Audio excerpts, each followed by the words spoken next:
Hello everyone, we are the Dodsons. I am Joshua. Hi, I'm Katie. Hi, I'm Bethany. I'm Deborah. Hi, I'm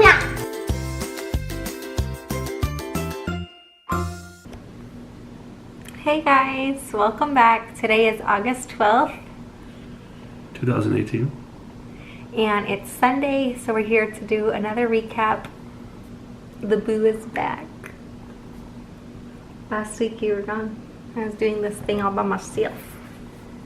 So I didn't have to take like any notes this time because all of the notes were written in our things that they give us this time. What did you think about the third week of class? Did you like it? I enjoyed it a lot.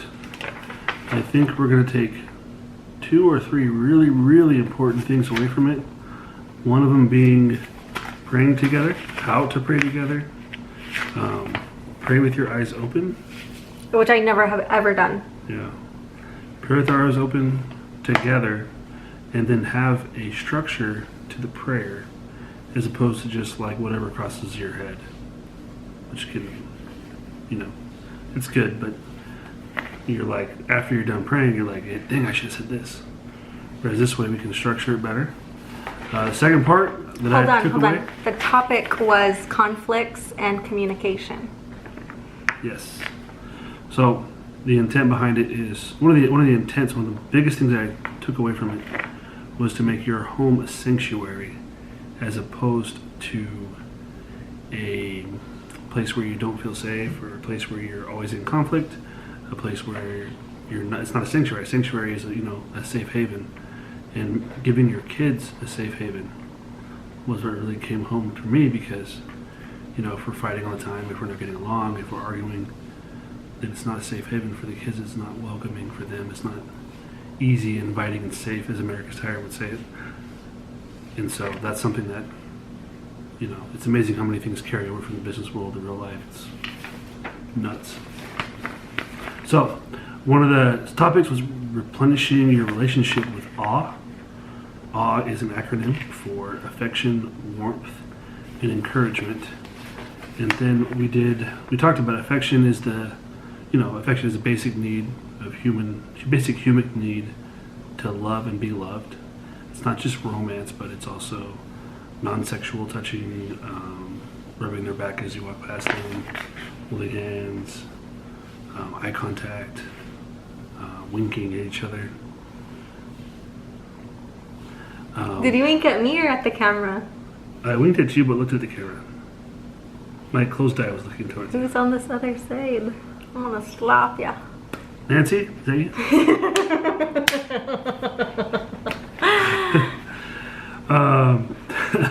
Warmth is about setting a warm tone in the home.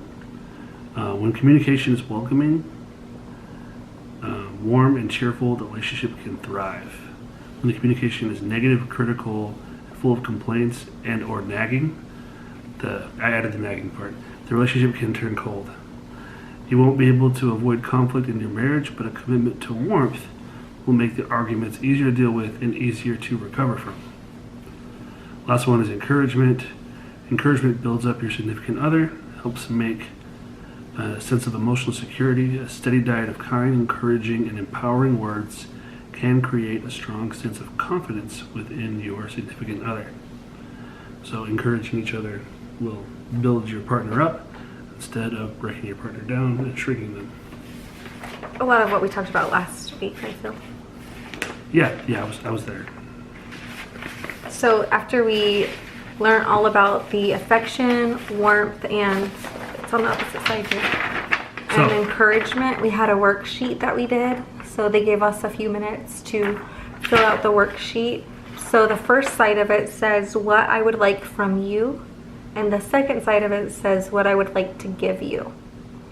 So it's for affection, what you would like from your spouse, and what you would like to give your spouse. And then there's warmth.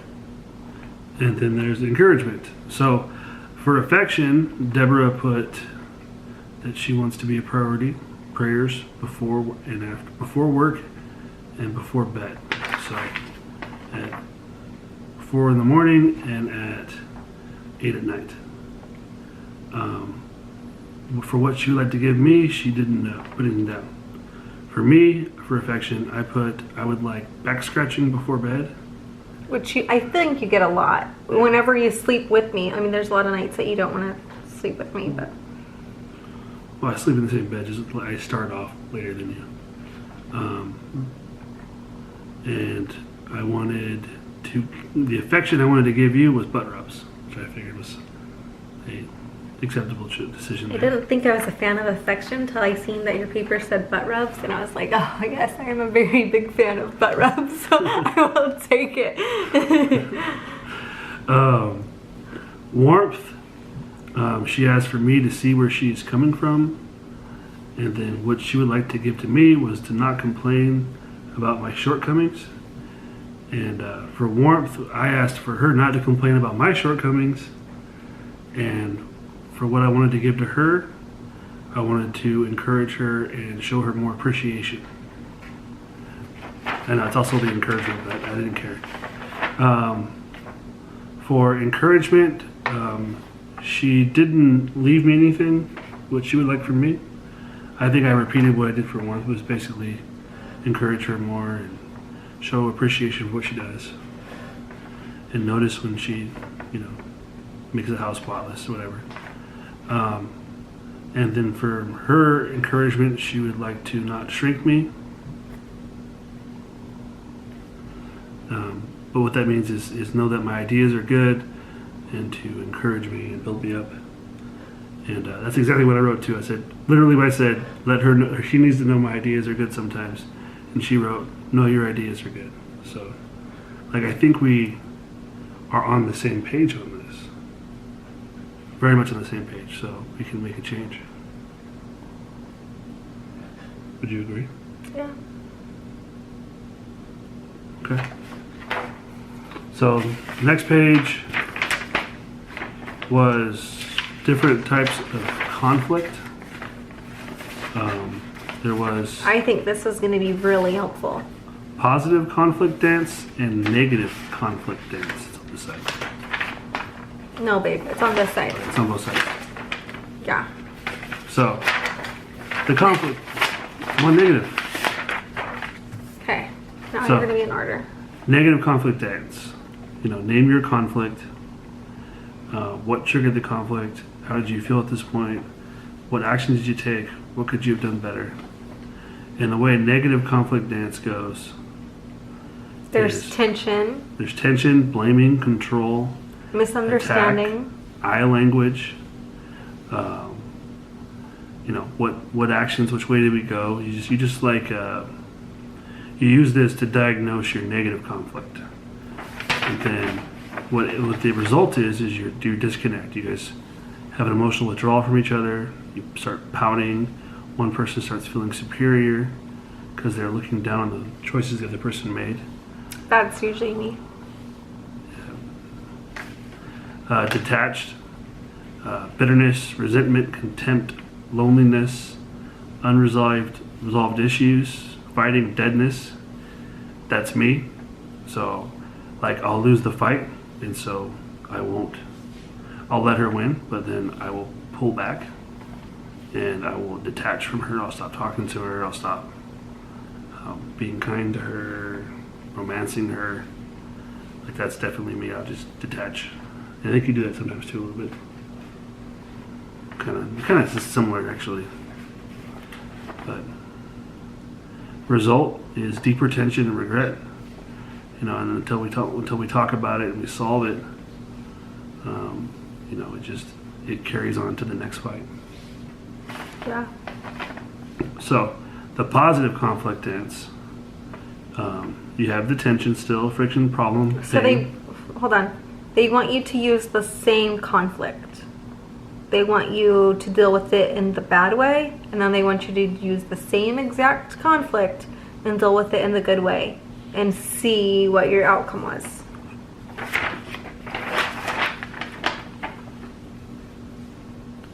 This is where you need to be. Oh. So, when you do a positive conflict. You assume responsibility and work together to resolve the issue. You stay connected. Resolution without a win or a loss. Sense of well-being. Okay. New learnings about each other and peace. And then the result, you'll find out how that feels different. So, what do you think? It's way different than how we fight. We always fight with the negative conflict. Like, I feel blah, blah, blah. You did this, I did that. Yeah, and it's never like we as a group are fighting against the problem. We're always fighting against one another. Yeah. So, the power of apology. Why are you looking at me? Oh, I don't know.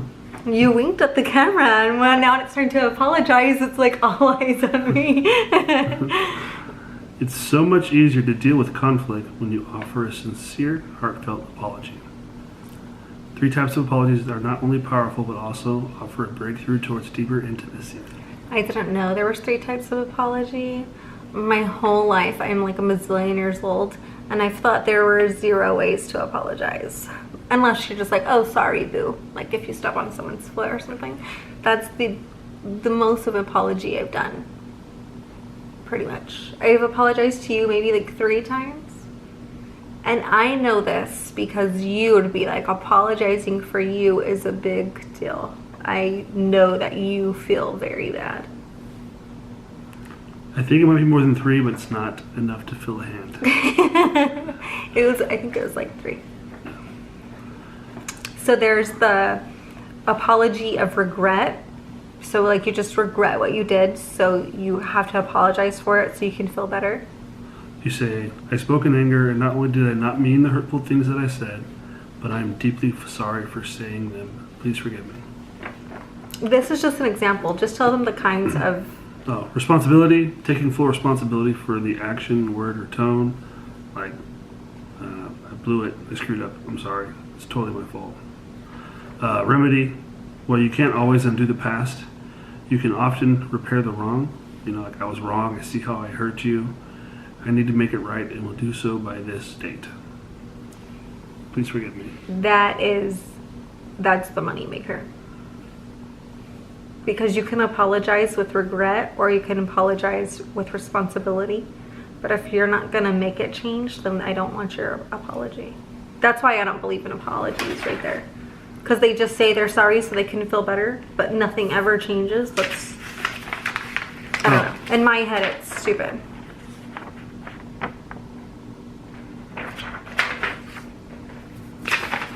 Okay, so pray together.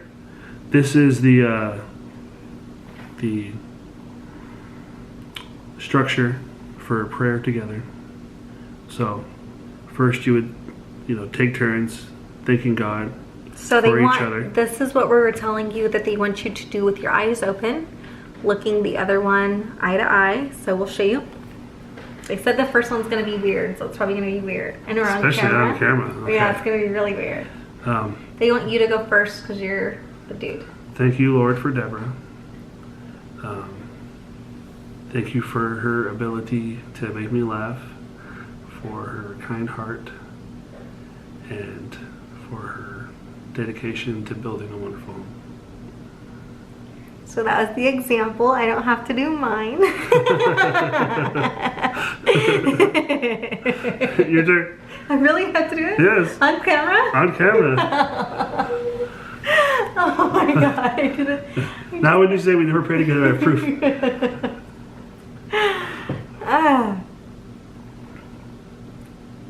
Thank you, God, for blessing me with Josh in my life and for giving him, this is super weird, for giving him an incredible amount of patience. Because I don't always know what I want, but I know what I don't want. And I've had way too much of that in this relationship. And thank you for giving us what we need to make it change. Okay, so the next part is forgiveness. Ask God to forgive you for things you've done wrong towards your significant other recently. Be specific. For example, Father, forgive me for yelling about the dishes in the sink this morning. I don't know what you're talking about. That's the example. That's the actual example.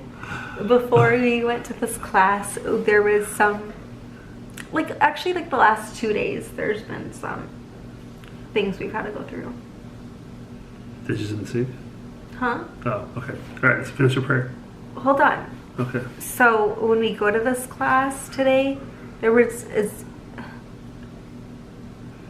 when we went to the class today, there was examples of some of the things that we got through. And one of the littler ones was, it's not little, because if I do a lot to keep my house clean and the other people don't, it will frustrate anyone, right? But one of the little examples of what went wrong was that I had to do the dishes this morning, even though he said he would take care of them.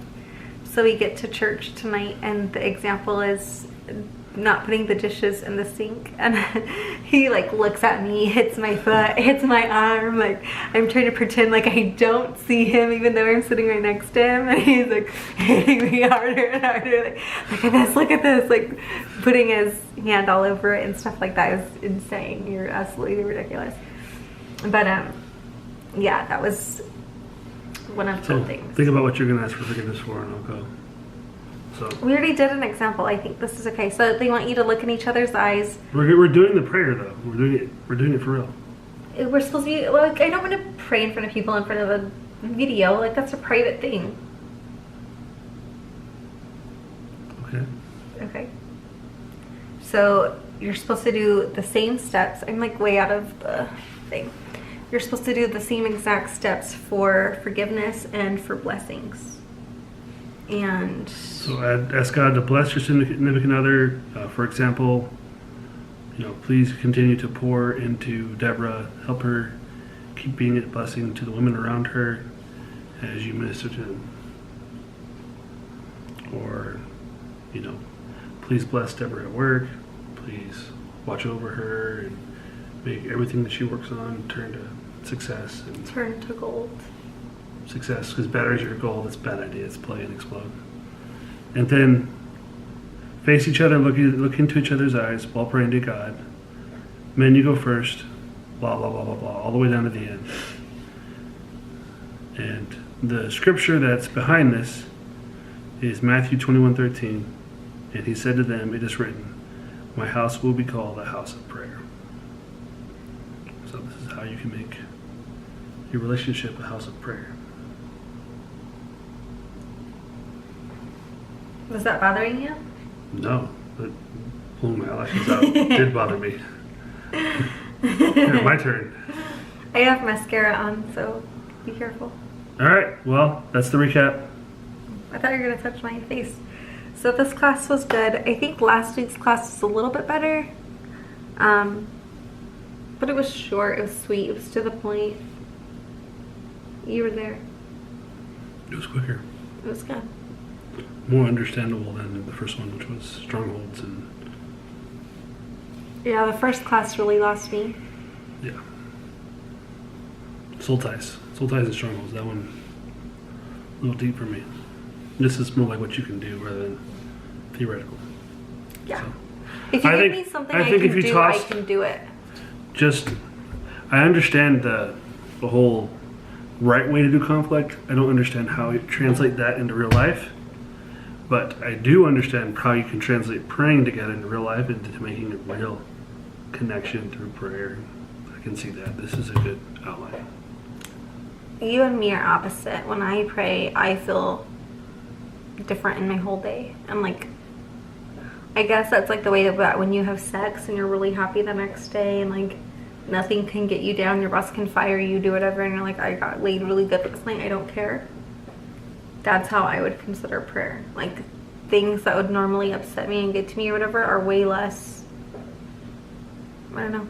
It's probably in my head, obviously. For me, it's when I just get to recharge after work instead of just going straight to bed. No. All right. Bye. Bye. Cut that out.